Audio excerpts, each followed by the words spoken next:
Cette raideur va leur valoir la corde.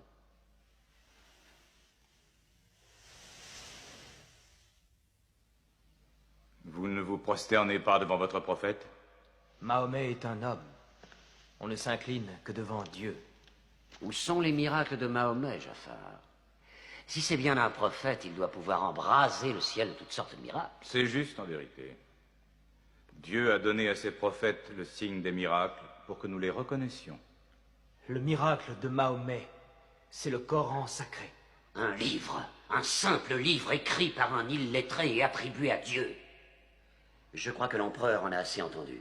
Je songeais à la Pentecôte, quand Dieu a envoyé des langues de feu flamboyer au-dessus des apôtres, afin qu'ils puissent parler toutes les langues du monde qu'ils ignoraient auparavant. Mais ce genre de miracle ne se produit plus à notre époque. Merci, c'est suffisant. Vous avez été pitoyable.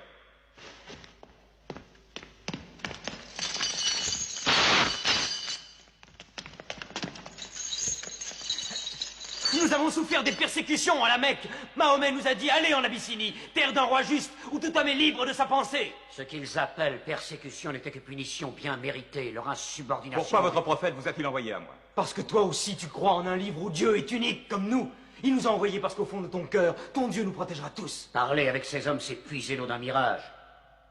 Mais maintenant, leurs paroles me créent un devoir de les écouter, mon ami.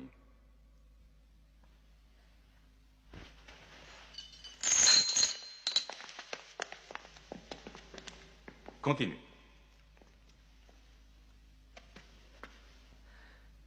Pendant des années, nous nous sommes prosternés devant du bois et de la terre, des images nées de notre propre fabrication. Nous avons vécu dans l'ignorance de Dieu. Nous obéissions à des lois terrestres et non à des lois divines. Le riche ignore le pauvre. Et la bonté naturelle de l'homme, qui le pousse à relever son prochain quand il vient à tomber, est considérée par eux comme un geste qui trouble l'ordre social. À cause de cette inhumanité est apparu un homme que Dieu a choisi. Et en cela, nous croyons de toutes nos forces.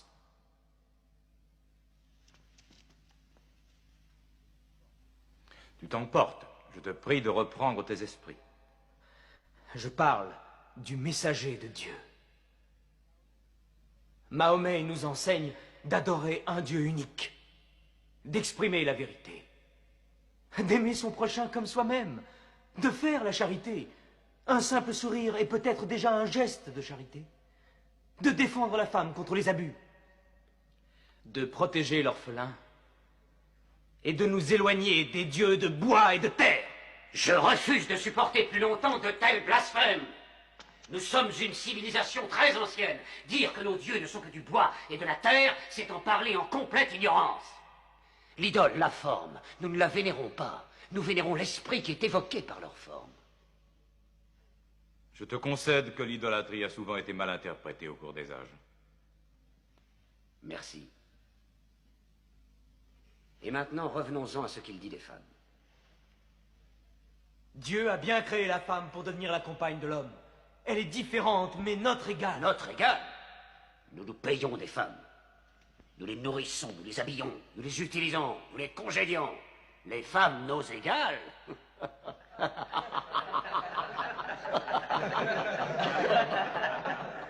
Quand Dieu a créé l'homme, il a conçu un mâle et une femelle. Ah, moi, je te demande de respecter en toute femme le ventre qui t'a porté. Pourquoi tes 300 dieux ont-ils la langue si liée, alors qu'un Dieu unique a une telle éloquence? Dieu nous a déjà parlé par le passé, en s'adressant à Abraham, à Noé, à Moïse et à Jésus-Christ. Pourquoi être surpris quand Dieu s'adresse à nous par l'intermédiaire de Mahomet? Qui t'a appris ces noms? Ils sont tous mentionnés dans le Coran. J'ai connu Mahomet à l'époque où il gardait ses moutons. Et nous savons que le Christ était charpentier. Les paroles du Christ et les paroles de Mahomet sont semblables aux deux rayons d'une même lampe. Il te mente. Il renie le Christ. Toi-même, tu adores 3 dieux, dit-on. Le Père, le Fils et le Saint-Esprit. Qu'as-tu à dire du Christ? Ils disent que Dieu ne peut avoir de fils. Le Christ n'est pas le Fils de Dieu. Parle-moi du Christ.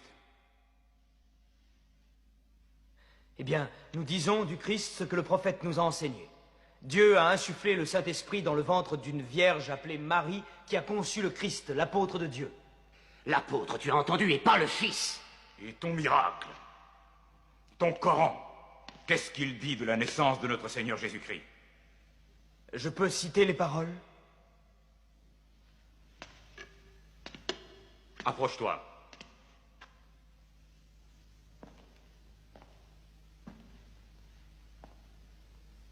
Au nom de Dieu clément et miséricordieux. Raconte dans le livre l'histoire de Marie, quand elle s'est isolée de sa famille en un lieu situé à l'Orient, comme nous lui envoyons notre ange Gabriel qui lui dit « Je suis le messager de ton Seigneur. Je suis venu t'annoncer la naissance d'un fils saint. » Elle lui demanda « Comment pourrais-je avoir un garçon alors qu'aucun homme ne m'a touché ?» Et Gabriel lui répondit « Car ton Seigneur a dit, il en sera ainsi. Nous ferons de ce garçon un signe pour les hommes et une grâce émanant de nous. » L'affaire est décidée.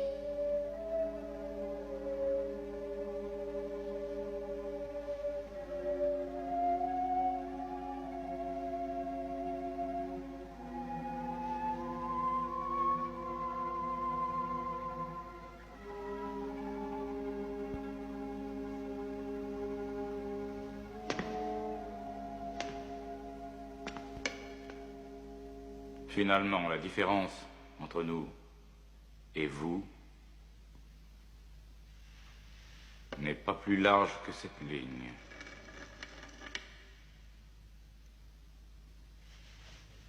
Contre une montagne d'or, je ne te les livrerai pas.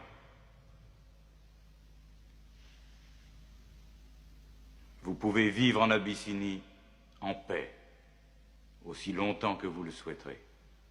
Et puisse Dieu vous bénir tous pendant votre retour.